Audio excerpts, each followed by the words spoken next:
I'm kind of not sure if I should even do a video on this one, because I'd imagine that there are so many controversial issues and scenes that are going to appear that I could well get in trouble here, or more likely, YouTube will stop running ads by this video, or maybe even try to get you all to go YouTube Premium so they can get loads more money while the actual people holding them up are getting nothing. Okay, mini rant over. But I've had my eye on this game for a while, ever since I heard it was coming out, and I had played the Stick of Truth, and was very interested in playing this new one. And if you're wondering, then yes, I am covering this game right now, rather than when it initially came out, because that was a hell of an asking price that hadn't been reduced at all since then, and God bless the Steam Summer Sale. If you're not familiar with the last game, then let me fill you in. South Park: The Stick of Truth was an open world game of sorts that was set in the fictional town of South Park, in which you played the part of a player-created character, and assist the characters from the show as they roleplay a make-believe game that resembles a child's amalgamation of Lord of the Rings and Game of Thrones. It included main quests, side quests, collectibles, and several maps, one of which got you to go to Canada, where everything there is dire, including the AIDS. The actual gameplay was in the style of the show, so all of it in 2D and moving around using basic animations, while the combat was in the style of a turn-based RPG and grid system.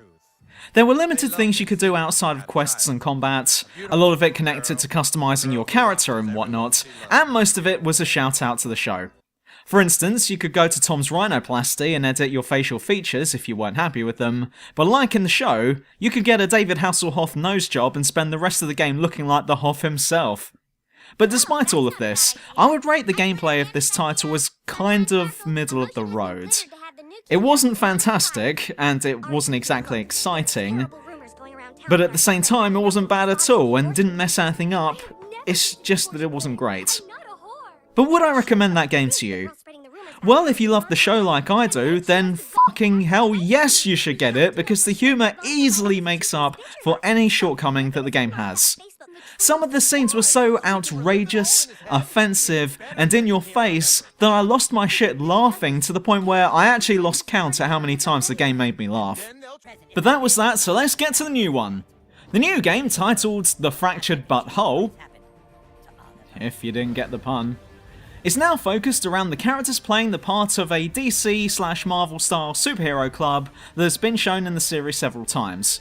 And on a quick note, I refuse to say what Cartman's superhero name is because even I'm surprised that Matt Stone and Trey Parker have gotten away with that one. And like as before, you get to design your own character, how you look, what clothes you're wearing, and then get to select the game's difficulty, which is shown by what colour skin you have, with white being easy and black being hard. Yep, this is just the tip of the iceberg here, everyone. Soon after, you get to choose which superpowers you have, which you'll use in combat, as well as being given a tragic backstory of how your dad fucked your mum.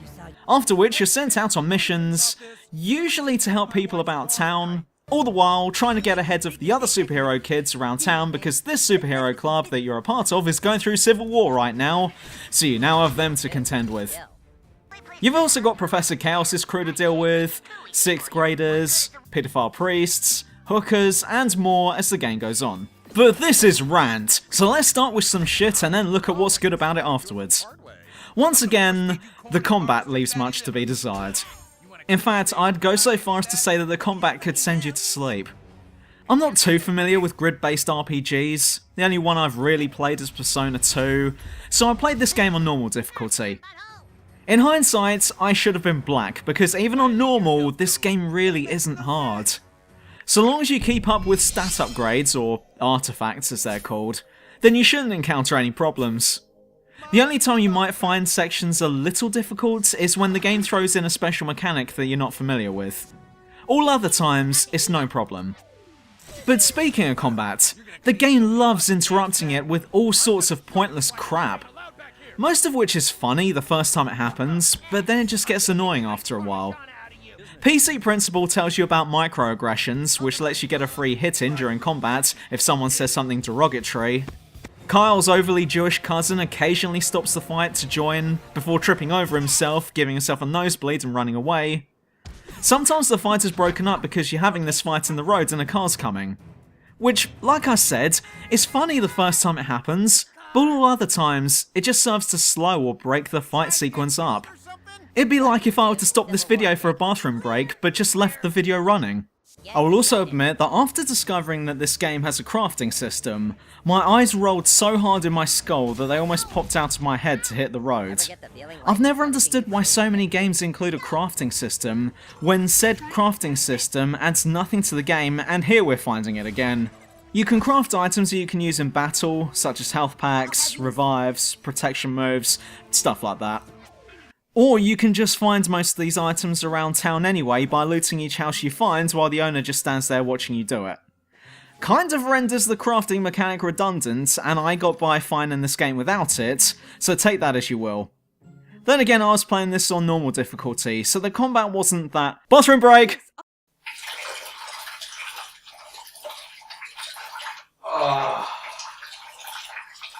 Feels so good. Another issue I have is to do with the content outside of the main quest, by which I mean, there's very little of it. This game was published by Ubisoft, and I kind of got the impression that there's a clause in all of Ubisoft's publications that demands a massive open world map filled with repetitive missions.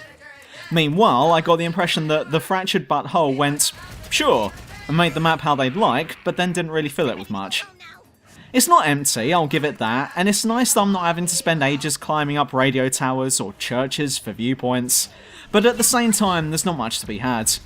You can pick up new side quests by talking to certain characters, and some of these are worth doing, leading you to a hidden boss fight or what have you, which would otherwise have been completely missed, but that's about it.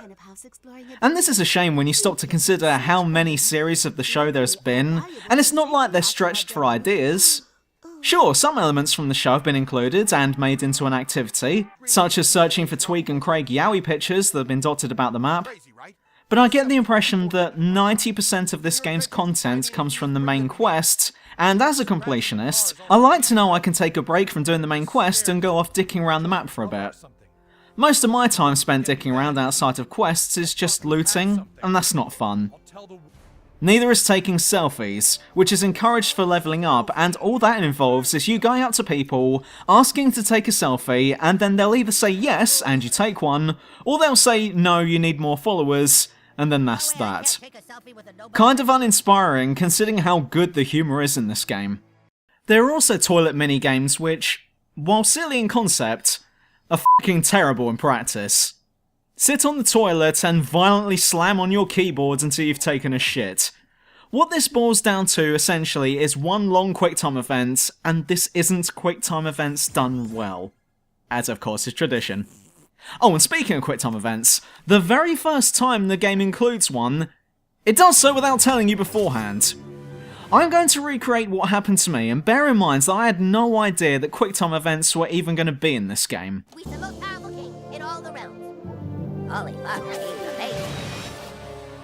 I thought the king was going to do a sweet jump, but then he just did that. You're dead. In fact, while we're on the subject of cheap deaths, there are several which, though did make me bust out laughing, are pretty cheap when you think about them. Near the start of the game, two characters told me that I couldn't enter the house because the red Lego blocks on the floor was actually molten lava. Okay, we're kids playing a game, so I guess I just have to imagine it. But I accidentally touched them a little while after, and I actually did burst into flames and died. But it's Lego. Unless I'm under 3 years old and I'm eating it, I can't see how that means I die. There's also a fast travel system here that lets you move across the map faster, saving you a long trek if your mission objective is far away, but I'd go so far as to say that this system doesn't work particularly well. More often than not, you'll have to fast travel somewhere for your next mission, but because there are only a few fast travel destinations, you'll still end up finding yourself walking for a while just to reach your destination. And you can only fast travel between fast travel points. You can't just open up the map and fast travel somewhere whenever you want to. And because some of these points are spaced out quite far, there will be times when the quickest route to your destination, which is on the other side of the map, is still to walk it. So in that regards, fast travel doesn't get you to where you want to go. It just cuts down the journey a bit, rather than eliminating the journey entirely at best, and might as well not be there at worst. But what about the good stuff in this game? Well, I love how you can find different costumes around the map that have connections to the show. I came across the prostitute's outfit that the police chief wears in the episode where he goes on a sting operation, hence why I ended up wearing it for the rest of the game. Unfortunately, this is all cosmetic and doesn't impact upon my stats, otherwise I would have been sad to have gotten rid of it.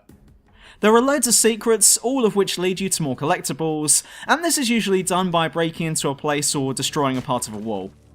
And secret areas are usually accessible by using your powers of punching, farting, including Dutch hand grenades, firecrackers, and more.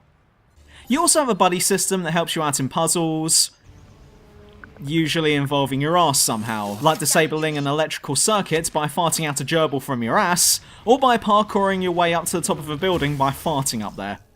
Speaking of farting, you can also perform reality-altering time farts during combat that grants you certain advantages, such as cancelling out an enemy's turn, or freezing time for everyone but you, allowing you a few punches extra. All of which is a cool mechanic, granted, though it's not exactly a game changer. You also get ultimate moves during combat if you've managed to charge up your ultimate bar by taking and dealing damage. Once full, you can activate this ultimate move by one of your characters that you have in your party to either deal huge amount of damage to a single target, moderate damage to all targets, heal and buff the entire team, and many more. And this is usually shown through an over-the-top and funny cutscene. But though I've said it before, this game's humour is easily its strongest point. Though there are some aspects about this game that I'm not exactly fond of, I found that the humour and jokes alone were more than enough to carry the entire experience. Some of the scenarios you find yourself in are almost crossing the line of inappropriate, or even offensive, and some scenes were just painful yet funny to watch at the same time. Such as the scene where you have to sneak into a strip club to get information, and you end up interrogating two club patrons by giving them lap dances, and then farting in this dude's face, along with your friend Captain Diabetes, who fights crime with the power of his diabetic strength. And so I find myself realising that I see this game in the same way as I did with the Stick of Truth. The gameplay is okay, though very average, but it's the humour and giggles that is making me enjoy this game. I totally understand that this isn't for everyone, and if you're not a fan of the show, or if you find dark humour offensive, then stay well away from this one. But if you're a sick f*** like me, then you'll understand where I'm coming from here. In conclusion, I highly recommend this game, but only for the humour and story. The gameplay itself isn't anything great, though it's certainly not bad. However, and I can't stress this enough, if you're the type of person who is easily offended, then don't get it, and I can't be held responsible if you buy it anyway and still don't like it. This game is available on PC and the usual console suspects, however I say that unless this game is on sale at 50% or more, then it's probably not worth it right now. It was fun and I certainly enjoyed what I played, but I don't think it's worth more than $30 if I'm honest. If this type of humour is for you, and this game isn't on sale, then I suggest waiting and just go watch the show for the time being, and come back when it's dropped in price. It's well made, and I didn't encounter a single bug along the way. It's just that the core aspects of this game are lacking in areas. But ultimately, if I was to sum up this game, I'd have to say that bathroom break! Woo! That's called the Yelper Special! Say, what's that on your pretzel? Your online critiques are real useful to some. Now have a good time eating boogers and cum. Someone farted on your salad, but your decor critiques are valid. You think you're special like you're A number one? Well, there's a whole lot of special in boogers and cum. How about some feces with your flounder?